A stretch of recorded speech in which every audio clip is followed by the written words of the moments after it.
Hi friends. నేను ఒక book చదివాను 'a man's search for meaning' అని written by Viktor Frankl. Viktor Frankl ఎవరో తెలుసా my dear friends? Nazi concentration క్యాంప్‌లో ఉన్న మనిషి. నాజీ కాన్సంట్రేషన్ క్యాంప్ అంటే యూదులందరిని ఒక దగ్గర పెట్టి చిత్రహింసలు పాల్చేసిన వాళ్ళనమాట హిట్లర్ సమయంలో. వరల్డ్ వార్ II సమయంలో.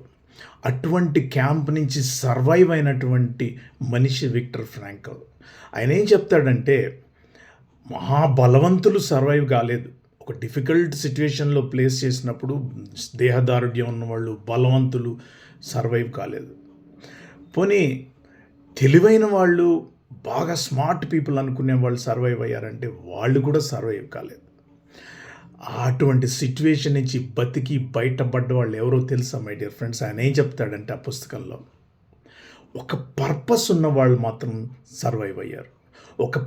ఒక స్ట్రాంగ్ పర్పస్ లైఫ్‌లో ఉన్నవాళ్ళు సర్వైవ్ అయ్యారు. ఒక మిషన్ కోసం బతకాలనుకున్న వాళ్ళు సర్వైవ్ అయ్యారు.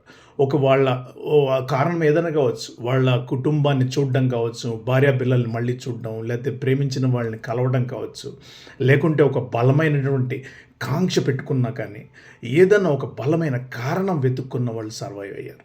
ఈయన కూడా అలాగే సర్వైవ్ అయ్యాడు. నేను ఎలాగైనా బ్రతికి తీరాలి, బయటపడాలి, ఇక్కడ జరిగేటువంటి ఈ హింస అటువంటి కార్యక్రమాలన్నిటి కూడా ప్రపంచానికి తెలియజెప్పాలి అనే ఉద్దేశంతో ఆయన బతికి బయటపడ్డాడు. మై డియర్ ఫ్రెండ్స్, మనం మహాభారతం కూడా తీసుకున్నాం అనుకోండి. దుర్యోధనుడు, మన శకుని కథ వినే ఉంటాం. శకుని తండ్రిని సోదరుల్ని అందరినీ కలిపి ఒక భూగృహంలో బంధించి ఓన్లీ ఒక ముద్ద అన్నాన్నే దుర్యోధనుడు వాళ్ళకి పెట్టించాడు. ఆ ముద్ద అన్నంతో అంతమంది బ్రతకడం కష్టం. అప్పుడు అందరూ ఏం చేశారంటే ఒక ముద్దని శకునికి మాత్రమే ఇచ్చారు. శకుని అటువంటి పరిస్థితుల్లో బ్రతికి బట్టగట్టడం కష్టం. కానీ ఆయనకు ఒక పర్పస్ ఉంది. ఆ పర్పస్ ఏంటంటే కౌరవ వంశ నిర్మూలనం. కౌరవ వంశాన్ని, తనను ఇంత హింస పెట్టినటువంటి కౌరవ వంశాన్ని అంతా సమూలంగా నాశనం చేయడం అనే ఒక పర్పస్ పెట్టుకొని లైఫ్లో ఆయన బ్రతికాడు. బ్రతికి బట్టగట్టాడు, బయటకు వచ్చాడు, దుర్యోధనుడితో స్నేహం చేసినట్టు నటించాడు, వాళ్ళనన్ని దుష్టకార్యాలు చేయించాడు, పాండవులతో యుద్ధానికి కారణమయ్యాడు.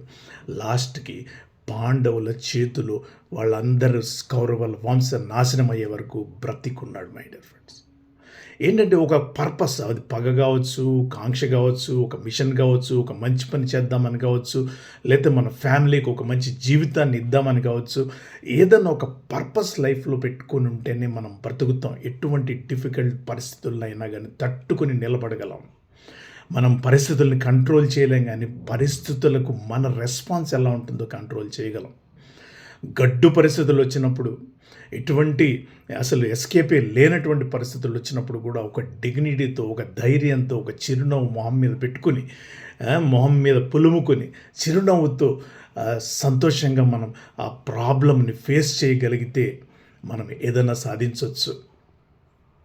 అదేదో విక్రమార్కుడు సినిమాలో రవితేజ చెప్తాడు కదా, చావు ఎదురైనప్పుడు మీసం మీద చెయ్యి ఉండాలి, ముఖం మీద చిరునవ్వు ఉండాలి, అలాగ ధైర్యంగా ఎదుర్కొంటానని. సో ఎటువంటి గడ్డు పరిస్థితినైనా మనం ఎదుర్కోవచ్చు అనేది ఈ బుక్ నుంచి నేను గ్రహించినటువంటి సారాంశం. మన మిషన్, మన పర్పస్ కరెక్ట్గా ఉంటే మనం ఏదైనా సాధించవచ్చు మై డియర్ ఫ్రెండ్స్. ఎటువంటి పరిస్థితినైనా తట్టుకుని నిలబడగలుగుతాం. చిన్న చిన్న వాటికే బాధపడిపోయి ఆత్మహత్యలు చేసుకునే టైపుగా ఉండం మనం ధైర్యంగా తట్టుకుని నిలబడగలిగే శక్తి మనకి దేవుడిచ్చాడు. Let us face any situation.